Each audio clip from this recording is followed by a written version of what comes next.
Dear viewers, Assalamu alaikum. I am Etim Akhtaruজ্জামান।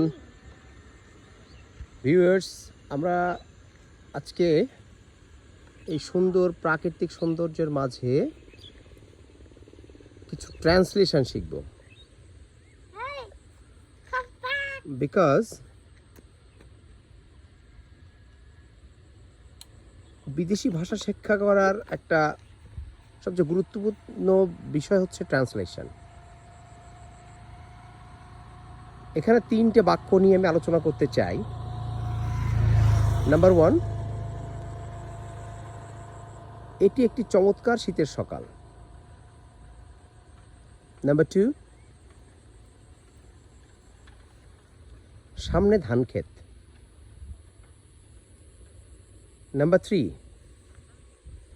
Bangladesh প্রাকৃতিক সৌন্দর্যের দেশ। প্রিয় শিক্ষার্থী অ্যান্ড ভিউয়ার্স, এখন আমার প্রশ্ন হচ্ছে, আপনারা চেষ্টা করবেন এই তিনটা বাক্যের ট্রান্সলেশন করে কমেন্ট লেখার, এবং ধান গাছ এর ইংরেজি কি। ধন্যবাদ সবাইকে। সুন্দর সুন্দর ভিডিও নিয়ে সামনে আসবে ইনশাআল্লাহ।